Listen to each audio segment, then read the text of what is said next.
زمونږ ملګري صرف د فیسبوک ملګري، زمونږ ملګري هغه صرف د یوټیوب ملګري، زمونږ ملګري د دې نورو څیزونو د دې فتنو ملګري چې خبرو نه راشي. قسم په الله زما تر عقل وخوځي په ګروپونو کې دومره خبرې دومره مسلې په معمولي مسله باندې څوک مسله نشي بیانولی. قسم په الله که موږ نه څوک تپوس د مسلې وکړي نو موږ یو مسله نشو بیانولی، ځکه دومره تجزیه کار پکې ناست دي چې ستا په یوه نکته باندې به دومره خبرې کوي چې والله ته به چې دا د خبرو مشین دی.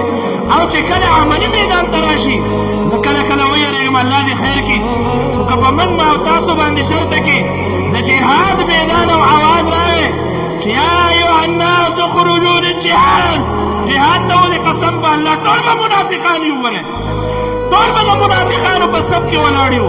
موږ نن د یو بیان اورېدو لپاره د مسجد جومات ته نشو تللی، نن د رکوع لپاره او د سجدې لپاره جومات ته نشو تللی، نو سبا به موږ د دشمن په مقابله کې صف کې څنګه ودرېږو؟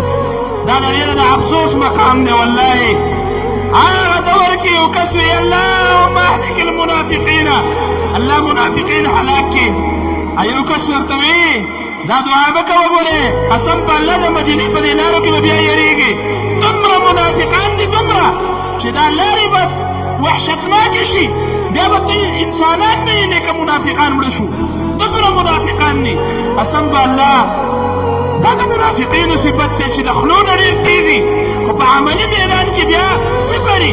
د دې د وجې نه زما نور ډېر افسوس مقام دی دا چې په دې دومره ایریا او علاقه کې په دې دومره ورکوټي مسجد کې دا یو څو تنان دا ناست دي او الله رب العالمین دې زمونږ او ستاسو هم دا نیتونه خالص کړي، ورنه دا زمونږ حالات دي.